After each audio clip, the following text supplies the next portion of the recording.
하버드 대학의 심리학과 윌리엄 제임스라는 그런 교수님이 계십니다. 그분이 이런 말씀을 했습니다. 우리 시대의 가장 훌륭한 혁명은 변화는 내면의 정신적 태도를 바꾸는 것이다.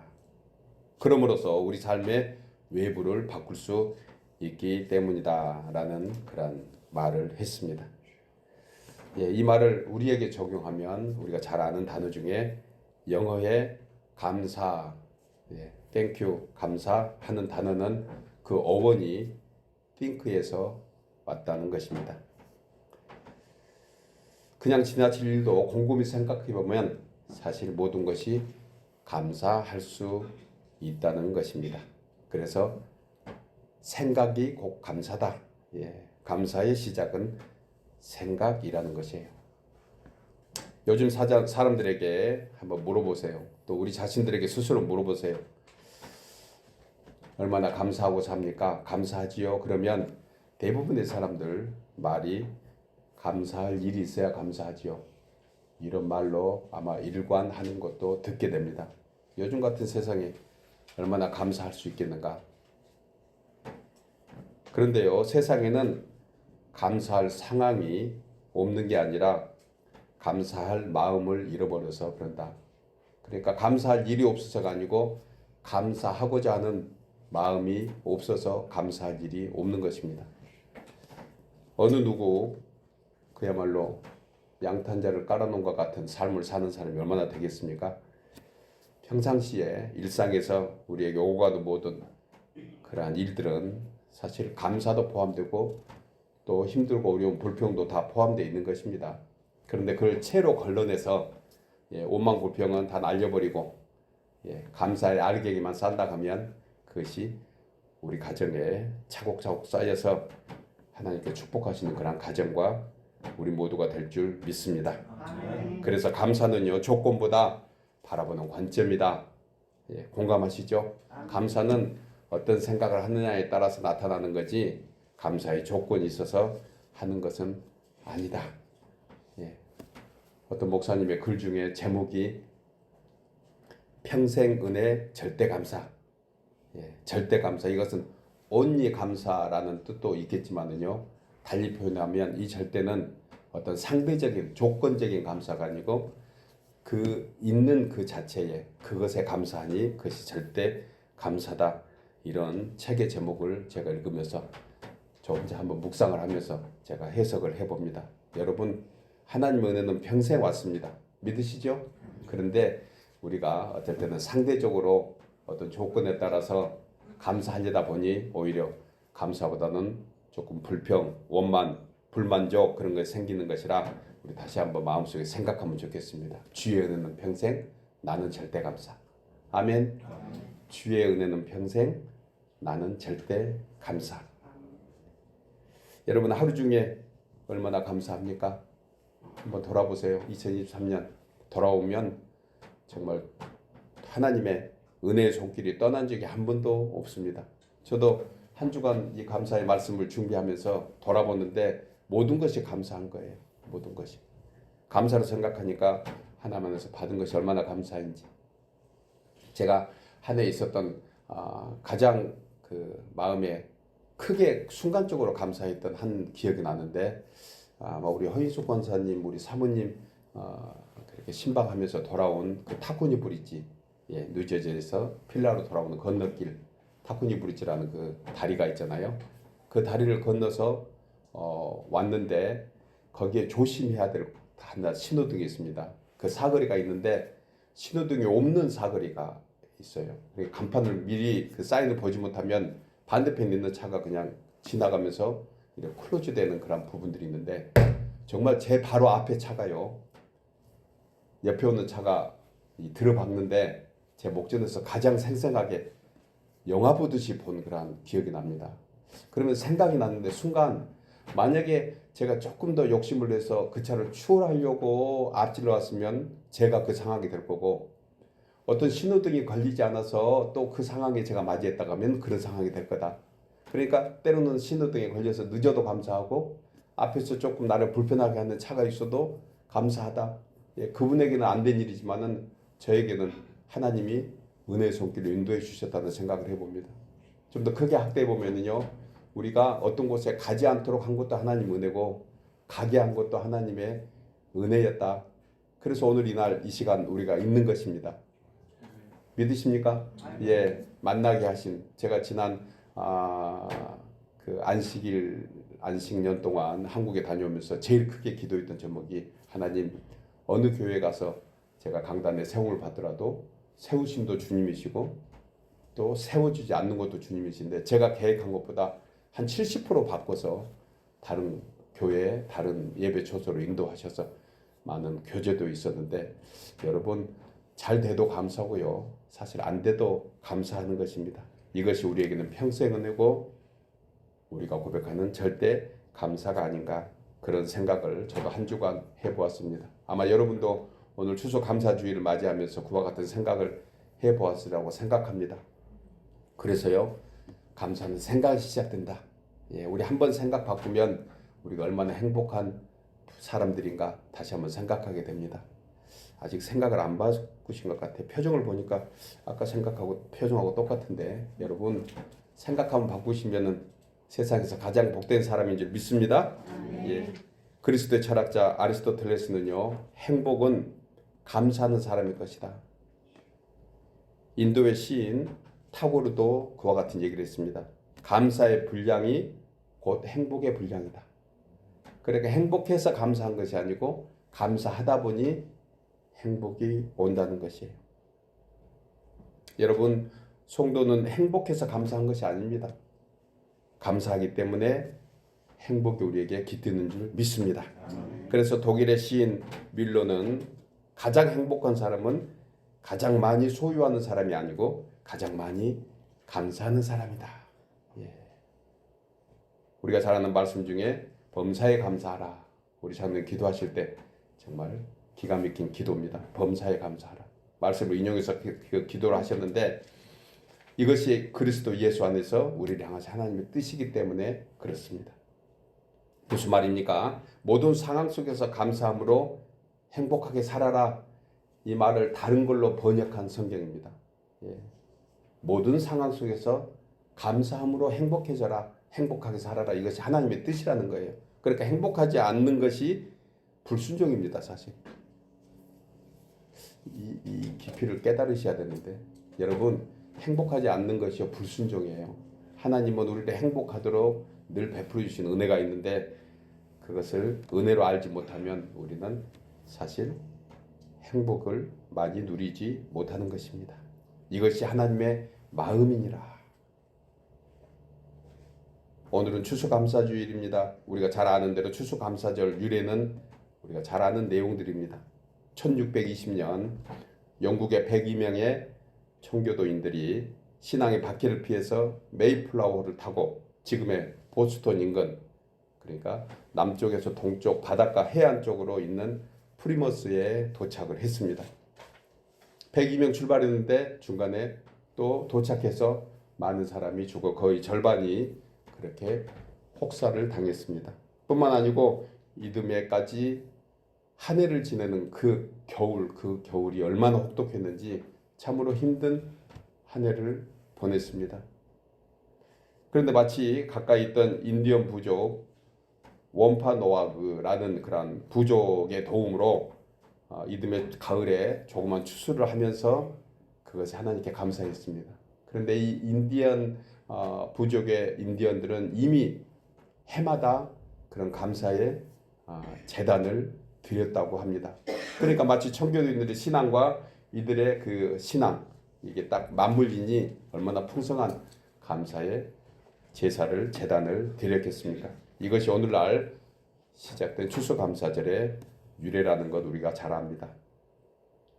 따라서 이 추수감사들은 한 해의 수확을 끝낸 기쁨 속에서 그 수확을 가능하게 하신 하나님께 감사로 드린 그런 축제입니다. 오늘은 우리가 축제를 맞이하고 있는 거예요. 예. 여러분들의 표정이 축제인지 아닌지는 하나님이 아십니다. 축제. 동시에 인생의 모든 것은 여호와께로 말미암음이라. 아멘이죠. 축제의 의미가 무엇이라고요? 인생의 모든 것은 여호와께로 말미암는다는 이 신앙의 고백이 우리의 고백인 것입니다. 여러분, 이민의 삶을 사는 우리에게도 하나님께서는 암탉이 병아리를 품듯 은혜의 날개 품 안으로 인도해 주셨습니다.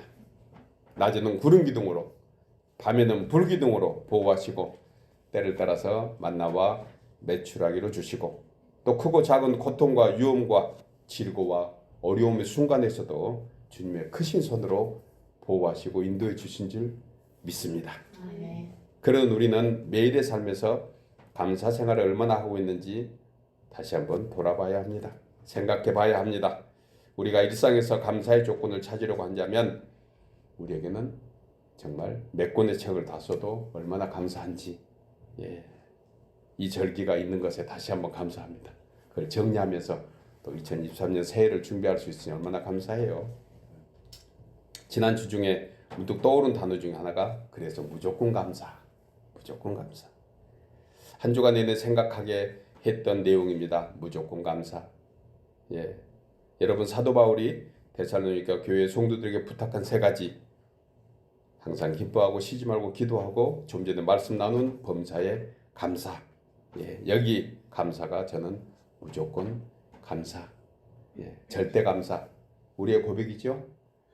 아멘입니까? 오늘 저는 또 한 해를 마무리하면서 성도된 우리의 삶에 감사의 은혜가 더욱 충만하기를 소원하며 감사함으로 주를 송축하는 이유가 무엇이고 우리가 왜 감사함으로 주를 송축할 수밖에 없는가 본문을 통해서 3가지로 함께 생각하며 은혜를 나누려고 합니다. 첫째로 감사함으로 주를 송축할 것은 하나님께서 우리의 아버지 되심입니다. 우리 함께 고백할까요? 감사함으로 주를 송축할 것은 하나님께서 우리의 아버지 되심입니다. 3절 상반절에 여호와가 우리 하나님이신 줄 너희는 뭐라고요? 알지어다. 알지어다. 알고 있는 분은 다시 생각할지어다. 모르는 사람은 알지어다. 여호와가 우리 하나님이신 줄. 본절의 말씀을 좀 더 적극적으로 표현하자면 하나님께서 우리의 아버지 되심을 알면 삶의 중심에 모셔드려라 이런 뜻입니다. 아버지 되심을 알면. 그러니까 아는 것, 지식에 머무르지 말고 그것을 나의 삶의 중심으로 모셔드리라. 그러면 하나님께서 우리의 아버지 되심을 보여줄 거라는 거예요. 저는 이 뜻을 달리 얘기하면 하나님을 나의 아버지로 모시는 그 인생 얘기는 하나님이 아버지 되심을 볼 수 있다고 그렇게 표현하고 싶습니다. 그러니까 하나님은 우리의 아버지 되십니다. 믿든 안 믿든. 아멘이죠? 그런데 믿는 사람에게는 아버지이심을 나타내 주신다는 그러한 사실입니다. 예수님께서 성도들에게 가장 먼저 알려주시고 가르쳐 주신 것이 바로 하늘 아버지에 관한 얘기입니다. 그래서 산상수훈을 통해서 주님이 가르쳐 주신 기도문 가장 먼저 하셨던 말씀이 무엇이죠? 하늘에 계신 우리 아버지요. 이것은 참으로 중요한 관계의 시작이며 고백입니다. 여러분, 여호와 하나님께서 우리의 아버지 되심을 고백하는 것이 얼마나 놀라운 은혜입니까? 얼마나 귀한 믿음입니까? 달리 말하면 누구나 하나님을 아버지라 부를 수 없다는 얘기인 것입니다. 그러니 저희들에게는 하나님이 아버지 되어주신다. 그것이 얼마나 귀한 은혜며 우리의 신앙 고백인지 모릅니다. 우리에게도 이 세상에 아버지가 계십니다. 여러분, 부모 없이 태어난 아이는 없습니다. 혹시 태어난 후 부모가 누구인지 알지 못한 고아라 하더라도 고아든 사생아든 분명한 것은 육신의 부모가 있다는 사실입니다. 이 세상에 혼자 스스로 태어난 아이는 누구도 존재하지 않습니다. 그리고 이 세상에 육신의 부모는 오직 한 분뿐입니다. 우리는 그분을 아버지라고 부릅니다. 이것이 부모 자식 간의 정체성이며 관계의 증거의 하나의 호칭이 아닙니까?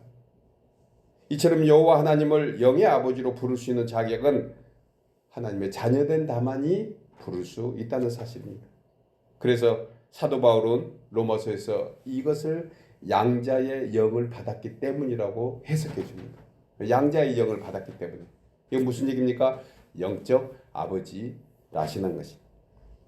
로마서 8장 15절에 너희가 다시 무소하는 종의 영을 받지 아니하고 양자의 영을 받았으므로 우리가 아빠 아버지라고 부르짖느니라. 이렇게 말씀하면서 16절에서 그 증거로 성령이 친히 우리의 영과 더불어 우리가 하나님의 자녀인 것을 증언하시나니 자녀이면 또한 상속자 곧 하나님의 상속자가 되느니라. 아멘이죠. 여러분, 하나님을 아버지라고 부르는 사람에게 천국의 그 보화의 상속을 이어받게 될 줄 믿습니다. 그리고 이 땅에서도 그와 같은 조건의 보화들을 매일 우리한테 내려주시는 것입니다. 여기서 말씀하는 아빠는 아람어이고 아버지는 헬라어의 파테르라는 그런 단어를 씁니다. 하나님께서 아람어로 대표하는 유대인이나 헬라어로 대표하는 모든 인류의 아버지가 되어주신다는 뜻입니다. 그래서 아빠, 아버지라는 단어로 사도 바울은 우리에게 하나님이 누구신가를 말씀하는 것이에요. 오늘날 예수 그리스도를 구주로 영접하고 하나님의 자녀된 우리에게 인격적이고 친밀하신 하늘 아버지가 우리의 하나님이신 줄 믿으시기 바랍니다. 진심으로 고백해야 돼요. 하나님 아버지. 여러분, 오늘 이 사실을 확실하게 알고 깨달았다면 진실로 하나님을 내 영혼의 아버지로 믿고 의지하는 것이 이제 우리의 일입니다. 예수님께서 베푸신 오병의 기적도 하늘 아버지를 송축할 때 일어나는 한편의 역사인 것입니다. 우리의 신앙 고백서인 하이델베르크의 요리문답 120번에 이런 질문이 있습니다. 왜 그리스도께서는 하나님을 우리 아버지라고 부르도록 명령하셨습니까? 이 물음에 대하여 우리가 기도하는 가장 처음부터 우리 기도의 기본이 되는 요소를 예수님께서 우리에게 일깨워 주신 것이다. 곧 예수 그리스도를 통하여 하나님께서 우리의 아버지 되셨다는 사실을 어린아이처럼 순수하게 믿고 경외하도록 가르쳐 주신 것이다. 왜 예수님이 우리에게 주기도문을 주셨는가? 그것은 우리에게 일용할 양식을 주고 영원한 하나님의 나라에 가기 전에 하나님이 우리의 아버지이신 것을 우리에게 분명히 알려주시기 때문이라고 얘기했습니다. 이렇게 말씀하면서 또한 육신의 아버지가 이 세상의 것에 대하여 자녀들의 요청을 거부하지 않는 것 이상으로 하나님 아버지께서는 우리가 믿음으로 구하는 것을 거부하지 않으신다고 말씀합니다. 마태복음 7장 8절에서 구하는 이마다 받을 것이요 찾는 이는 찾아낼 것이요 두드리는 이에게는 열릴 것이니라. 너희 중에 아버지가 된 자로서 누가 아들이 떡을 달라고 하는데 돌을 주며 생선을 달라고 하는데 뱀을 줄 사람이 있겠느냐. 너희가 악한 자라도 좋은 곳으로 자식에게 줄 알거든 하물며 하늘에 계신 너희 아버지께서 구하는 자에게 좋은 것을 주시지 않겠느냐. 그러니까 좋은 것만 바라지 말고 나는 진정으로 여호와 하나님을 아버지라고 믿고 의지하고 있는가. 이것이 우리의 우선순위가 되어야 될 줄 믿습니다. 하나님 아버지. 여러분, 하나님을 진실로 아버지라고 부르며 예수 그리스도를 구주로 영접하는 자녀에게는 구하는 모든 것마다 가장 좋은 것으로 베풀고 계시는 줄 믿습니다. 아버지를 믿는 사람은 그래서 범사에 감사할 수 있는 거예요. 그분이 알아서 하시기에 주신 이도 여호와시고 설령 주지 않아도 여호와시라는 것입니다. 사랑하는 여러분, 여호와 하나님을 아버지라고 모시고 매일의 삶에서 받은 은혜에 더욱 감사하며 주의 이름을 송축하는 우리 모두 되기를 주의 이름으로 축복합니다. 두 번째로 감사함으로 주를 송축할 것은 주께서 우리를 기르시는 목자 되심입니다. 우리 나눠서 읽을까요? 감사함으로 주를 송축할 것은 3절 하반절에서 그렇게 말씀합니다. 그는 우리를 지으신 자요 우리는 그의 것이니 그의 백성이요 그의 기르시는 무엇이라? 양이라. 본절에서 시인은 하나님은 우리를 지으신 분이라고 하는데 원문적으로는 온 인류의 창조주이시며 오직 한 분 창조주 우리의 구주시라는 의무를 담고 있습니다. 또한 믿는 성도에게는 새로운 피조물이라는 뜻을 담고 있습니다. 그러니까 구약시대에 이미 하나님 우리의 창조주셨고 그리고 이제 오늘날 예수 그리스도를 믿음으로 우리에게 새로운 피조물이 되었다는 것이 바로 우리를 지으신 이 의미인 것입니다. 저는 본절의 말씀을 후자의 의미를 더 두고 싶어요. 이미 창조되었다. 이것은 과거의 지난 일입니다. 그런데 이보다 더 중요한 오늘날 우리에게 하나님의 지으심은 새로운 피조물로 지음받는 거예요. 새로운 피조물. 왜냐하면 하나님께서 우리의 창조주라는 사실은 믿는 순간 우리는 새로운 피조물로 거듭날 수 있는 것이에요. 그러니까 하나님이 모든 만물을 창조하셨다. 나를 지으신 분이다. 이 고백은요. 그 고백하는 순간 우리는 새로운 피조물로 거듭난 그러한 사람이 된다는 것입니다. 새로운 피조물이란 우리의 영원한 중보자 되시는 예수 그리스도를 믿음으로 그분이 우리에게 베풀어 주신 대속의 은혜와 부활의 권능을 믿음으로 주님과 함께 죽었고 주님과 함께 다시 태어난 인생, 이것이 바로 하나님 안에서 거듭난 인생인 것입니다. 사도 바울은 고린도후서 5장 17절에서 그런즉 누구든지 그리스도 안에 있으면 무엇이라고 했죠? 새로운 피조물이라. 그리스도 안에 있으면 이전 것은 지나갔으니 보라 새 것이 되었도다. 이처럼 새로운 피조물이라는 뜻은 성령의 인치심을 받아 중생의 확신과 체험으로 살아가는 오늘날 성도된 우리 모두를 일컬어서 새로운 피조물이 된 줄 믿습니다. 여러분, 이것이 중요한 것은 첫사람 아담은 창조될 때부터 완전한 인간으로 만들어졌다는 사실이에요. 첫사람 아담은 완전한 인간이었습니다. 하나님의 전인적인 인격과 권능과 모든 DNA를 그대로 전수받은 한마디로 퍼펙트 휴먼이었어요. 그러나 결국 언약의 불순종으로 말미암아 육신으로는 살았지만 영으로는 죽은 후손들의 애비가 되었던 것입니다. 그러나 이 같은 죄인의 중보자가 되시는 두 번째 사람, 마지막 아담으로 일컬어지는 예수 그리스도를 믿음으로 믿는 우리들은 새로운 피조물이 된 것이에요. 왜 제가 이 얘기를 강조할까요? 여러분, 새로운 피조물에 대한 개념은 우리가 분명히 알아야 됩니다. 첫사람 아담은 완전한 퍼펙트 휴먼이라고 했습니다. 그러면 저희들의 새로운 피조물은 완벽할까? 완전할까? 아니에요. 불완전합니다. 이미 파괴된 DNA입니다. 정상이 아닙니다.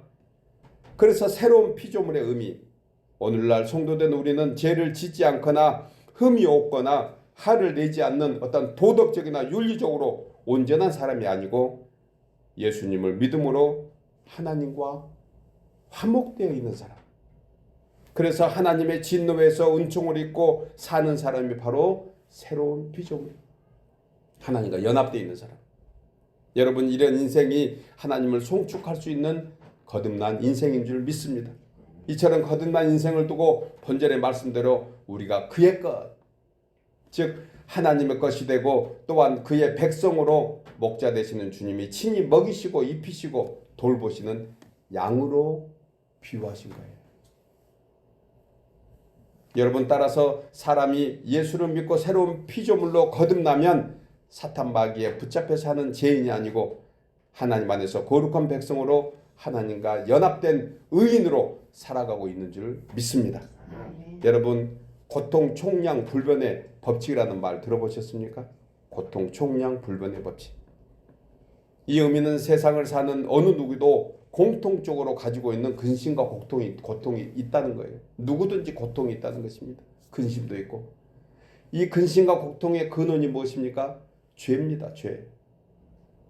대구 같은 곳에서 살든 단칸방에서 살든 살아가는 현대인들에게 크고 작은 차이는 있을지 몰라도 근본적으로 인생이 지고 가는 고통의 무게는 모든 사람의 어깨에 다 짊어져 있다. 이것이 고통 총량 불변의 법칙입니다.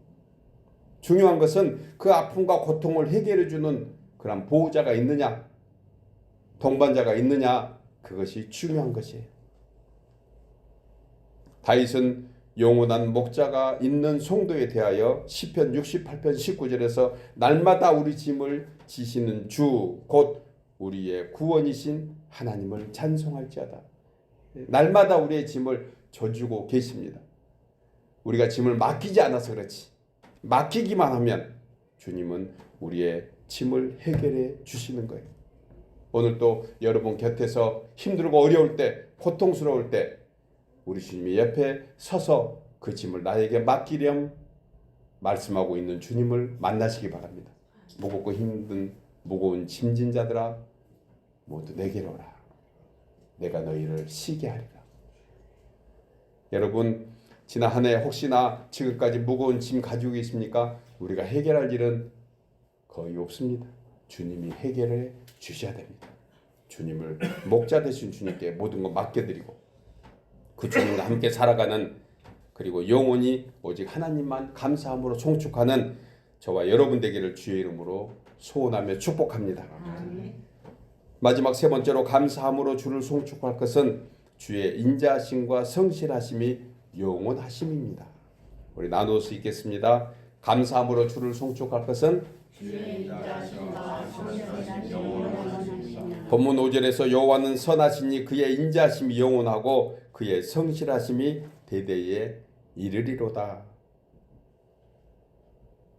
그럼 우리의 하늘 아버지이시며 우리의 목자 되시는 주님을 송축할 이유에 대해 시인은 뭐라고 얘기합니까? 왜 하나님께서 우리의 아버지 되어주시고 왜 하나님이 우리의 목자가 되어주신가?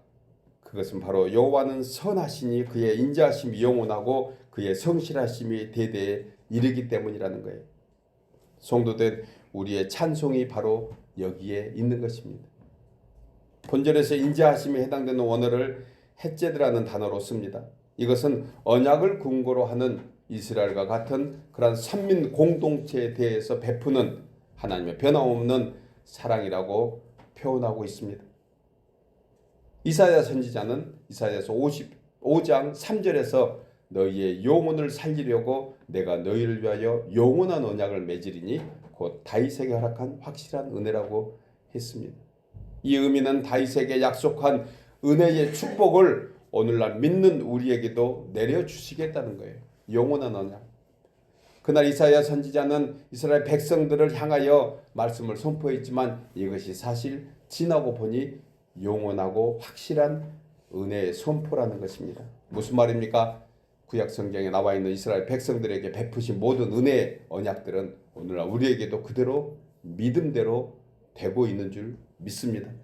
이것이 바로 주의 인자하심이며 성실하심이며 영원하심입니다. 그래서 다윗이 시편 107편에서 9절마다 인용하는 말씀이 여호와의 인자하심과 인생에게 행하신 기적으로 말미암아 그를 찬송할지로다. 이것을 오늘 우리의 설교의 내용으로 바꾸면 여호와 우리의 하나님 그분은 인자하시고 나에게 베푸시는 그 놀라운 기적, 나는 그것으로 주님을 송축할지로다. 여러분, 인자하심과 성실하심과 영원하심은 믿는 우리에게 베푸시는 특별한 은혜와 사랑입니다. 우리 모두가 어떤 말로 형용할 수 없는 그런 사랑을 한 주간 이와 같이 받고 지는 줄 믿으시기 바랍니다. 얼마 전에 함께 나누었던 말씀 가운데 여러분 성경이 말씀하는 5가지 감사에 대해서 우리 함께 나눴습니다. 기억하십니까? 5가지 감사. 먼저 주신 것에 감사하는 것이다. 주신 것에 감사. 이 감사는 사실 웬만한 성도라면 누구나 하는 감사입니다. 그래서 성도의 평범하면서도 당연한 감사라고 함께 나누었습니다. 저는 이 감사를 받았으니 하나님께 그 감사의 보답을 드리는 것, 이것이라고 생각해서 주머니 감사다, 그런 단어를 한번 생각해 봤어요. 주머니 감사. 이미 받은 것에 감사한 거예요. 그런데 세상 사람이 하지 못하는 감사가 있습니다. 이 감사는 주실 것에 감사하는 것이다. 주실 것에. 하나님께서 때를 따라서 우리의 필요를 채워주시고 예비해 두신 그러한 은혜를 바라며 미리 감사하는 것이다. 예를 들어서 신년을 시작하면서 미리 기도 제목과 함께 감사 예물을 드리면서 한 해를 소망 중에 시작하는 것, 이것이 미리 감사하는 거예요. 이건 성도만이 할 수 있는 감사인 것입니다. 공감하십니까? 여러분, 세상 사람도 받은 은혜에 감사하는 것은 극히 당연해도 돼요. 우리 성도든 우리는 극히 그렇게 하고 있습니다. 받은 것에 감사. 그런데 미리 감사하는 것, 이것은 참으로 우리에게 또 색다른 감사가 아니겠습니까? 이것을 저는 언약 감사다 이렇게 표현하고 싶어요. 처음에는 무슨 감사를 했죠? 주머니 감사. 예. 여러분 주머니 안에 있는 거 감사하시기를 주 이름으로 축복합니다. 예. 아멘은 적습니다. 왜? 예. 그런데 두 번째 감사는 언약 감사다. 주실 것에 감사한 거예요. 구약 성경의 예언서의 말씀이 오실 예수님에 관해서 그리고 하나님의 은혜의 모든 것에 다시 한번 회복시켜 주실 형통함에 대해서 예언서 18권 전체가 그 얘기하는 것입니다. 오실 예수님. 그리고 너에게 복 주실 거야. 너에게 복 주신다. 이것에 너희들은 미리 감사해라. 이것이 바로 언약 감사인 것입니다. 그런데 이보다 한 수 위에 감사가 있는데 무엇입니까? 예, 아멘. 안 주셔도 주시지 않아도 감사하는 거예요. 야, 다 기억하시군요. 앞으로 제가 설교를 준비하는데 어렵겠습니다. 다 기억하고 계셔서. 주시지 않아도 감사하는 것. 누구라고 그랬죠? 하박국 선지자가 그와 같은 고백을 한다. 그래서 하박국 선지자의 가복이 참으로 놀라울 수밖에 없습니다. 비록 무화과 나무가 무성하지 못하며 포도나무에 열매가 없으며 감람나무에 서출이 없고 밭에 먹을 것이 없으며 우리의 양이 없으며 외양간에 소가 없을지라도 모든 것이 없을지라도 나는 여호와로 말미암아 즐거워하며 나의 구원의 하나님으로 말미암아 기뻐하리라. 이 감사를 주님이 모른다 하지 않습니다. 이 감사를 주님이 기뻐하셨어요. 우리는 너무너무 이 말씀을 잘 압니다. 그런데 진심으로 이것이 세 번째 말씀하는 감사였습니다. 주시지 않아도 감사. 그런데 이보다 한 수 더 높은 그러한 수준의 감사가 있다고 했습니다. 무엇입니까? 주실 것을 도로 빼앗아가도 감사. 야, 기가 막히지 않아요? 이것은 제가 얘기하는 것이 아니고 욥이 그렇게 고백했습니다. 주신 이도 여호와시요 거두신 이도 여호와이시니 여호와의 이름이 찬송을 받을지어다. 와, 주신 것도 주님이시고 욥은 하나님을 향하여 원망하지 않았던 것은 바로 주신 것에 그는 진심으로 감사할 수 있었기 때문입니다. 여러분, 이처럼 감사하며 하늘아버지를 송축하는 욥의 결말을 우리는 너무 잘 압니다. 이거 기억해야 돼요. 욥의 결말. 고난의 시간이 지나서 때가 되니 그에게 갑절의 은총을 그대로 베풀어 주신 것. 여러분, 혹시 걷어가는 것 있습니까? 예전만큼 혹시 뭔가 부족하다고 생각합니까? 예전에 잘 나갔는데 진심으로 하나님을 믿는 성도로 가면 하나님의 뜻이 있을 줄 믿습니다. 혹시 세월 걷어간다고 생각하고 계십니까? 여러분, 아쉬워하지 마세요. 주님께 더 가까이 가고 계실 겁니다. 진심으로. 진심으로.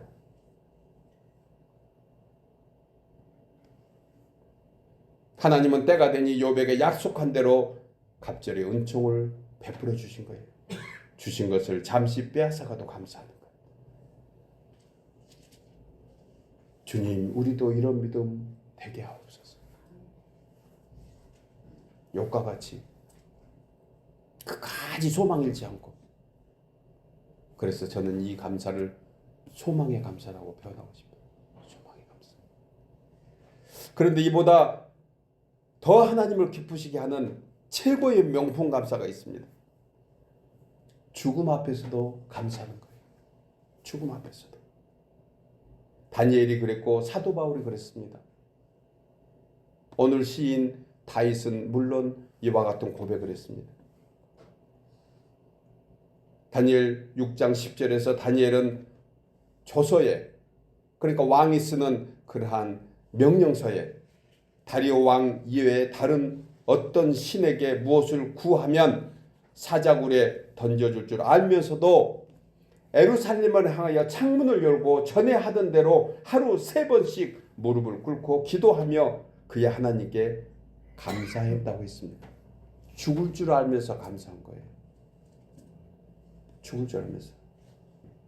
이런 다니엘을 하나님께서는 천사를 보내서 사자의 입을 봉해버렸습니다. 그 나쁜 사람들, 그 나쁜 관원들은 이 다니엘에게 사자의 먹잇감이 되도록 하기 위해서 사자를 며칠간 굶겼어요. 굶주린 사자. 다니엘을 그 형장에 집어넣어놓고 문을 열었더니 사자의 입이 봉해 있는 거예요. 저는 사자가 착해서 안 먹었나? 사자도 기도하고 나왔나? 그렇게 생각했어요. 그런데 다니엘서 6장을 정확하게 읽어보니까 천사가 사자의 입을 봉해버리더라고요. 정말 이거 생각하면 저희는 감사하지 않을 수가 없습니다. 우리를 대적하고 우리를 넘어뜨리고 힘들게 하는 모든 것들이 하나님께서 천사를 보내셔서 좌우에 날갯짓을 하시며 악한 자가 우리를 해하지 못하도록, 악한 짐승이 우리를 더 이상 공격하지 못하도록 우리를 보호하고 계셨던 것입니다. 그래서 우리는 다니엘처럼 목숨도 아끼지 않고 감사할 수 있는 사람이 된 것이에요. 아이고, 말씀을 끝낼 때가 됐는데 아멘이 없네. 여러분, 우리가 죽고자 하면 다시 살 줄 믿습니다. 아멘. 하나 심으니 30, 60, 100배로 된대요. 하나가 죽지 않으면 그대로 있더라. 이것이 저는 죽기까지 감사하는 것이다. 은혜가 됩니까? 해석이 되나요? 죽기까지 감사. 그거 하나 붙잡고 바둥바둥거리면 한 개 그대로 있다가 세상 끝나게 되는데 그거 하나님께 내어드리니 하나님께 영광이 되고 우리에게는 영원히 기억하는 복이 되는 거예요. 향유를 드려서 하나님께 드렸던 마리아가 죽기까지 감사한 것입니다. 혼수장만으로 그 마련해놓은 것, 그것을 깨뜨려서 드렸잖아요. 깨뜨려서. 병에 쏟아부었고 병을 담고 있으면 혹여나 다시 담을 것 같으니까 아예 마리아는 깨뜨려. 이것을 죽기까지 감사했다고 저는 해석하고 싶습니다. 사도 바울은 어땠습니까? 내일이면 참수형을 당할 감옥에서도 감사의 찬송을 불렀습니다. 어떻게 이럴 수 있을까? 우리는 너무 잘하면서 왜 그런가를 조금 더 생각해 봐야 합니다. 그것은 주의 인자하심과 성실하심이 영원하심을 믿었기 때문이에요. 여러분, 우리도 이 5가지 감사할 수 있는 그러한 사람이 되기를 주의 이름으로 축복합니다. 주실 것에 감사하며 주시지 않아도 감사하고 주신 것을 잠시 빼앗아가도 감사하고 무엇보다 우리의 생명조차 주님의 것인 줄 알고 생명을 다해서 감사하는 명품 성도 되기를 주의 이름으로 축복합니다. 그런데요, 여기에 저는 한 가지가 더해진 거예요. 그것이 거룩한 감사입니다. 오늘 다윗이 오늘 본절에서 그 고백을 한 거예요. 4절에서 감사함으로 그의 문에 들어가며 찬송함으로 그의 궁정에 들어간다. 오늘 우리 장로님 기도하실 때 신명기 28장 말씀을 인용했습니다. 쌀독에 쌀이 마르지 않고 기름독에 기름이 마르지 않고. 신명기 28장 6절에서 이렇게 얘기합니다. 들어가도 복이 되고 나가도 복이 되고. 어떻게 그럴 수 있는가? 그것은 바로 감사함으로 그 문에 들어간 거예요. 여러분, 하루에 출입구를 얼마나 다닙니까? 여러분들의 사업터의 문을 얼마나 다닙니까? 여러분들의 집은 얼마나 다닙니까? 여러분들의 안방, 작은 방, 이 방, 저 방이 얼마나 다니십니까? 그 문을 들어갈 때, 나올 때 복이 되는 것이 무엇이다? 예, 감사함으로. 들어가도 감사, 나와도 감사. 여러분, 하나님의 복은 감사하는 문으로 들어오고 불평하는 문으로 나간대요. 그럼 불평하면 들어왔던 복 나간 거예요. 원망불평하면. 아멘이죠. 여러분, 감사함으로 그의 문에 들어가고 찬송함으로 그의 궁전에 들어간다. 그의 궁전은 그 당시 예루살렘 성, 하나님의 성전을 얘기했습니다. 다윗이 그렇게 바랐던 성전, 예배하는 곳. 그런데요, 이 궁전은 오늘날 초막이나 궁궐이나 주님 함께하면 그것이 궁궐이다. 주님이 안 계시면은 아무리 호화 찬란한 것도 허름한 초가집만 또 못합니다. 그런데 주님이 함께하니 그것이 바로 궁정이 되는 거예요. 아, 그렇구나. 찬송은 하나님 함께 해주셔서 감사합니다. 사랑하는 여러분, 오늘 한 해를 돌아보면서 영원하신 하나님 아버지의 선하심과 인자하심과 성실하심을 진심으로 믿고 하나님을 아버지로 예수 그리스도께서 우리의 목자가 되어주셔서 양된 것 같은 우리들을 영원히 돌보시고 함께 하신 그 사실을 알고 그 하나님의 선하심과 인자하심과 성실하심을 우리 남은 때에 영원히 송축하며 주님께 영광 돌리는 우리 모두 되기를 주의 이름으로 축복합니다.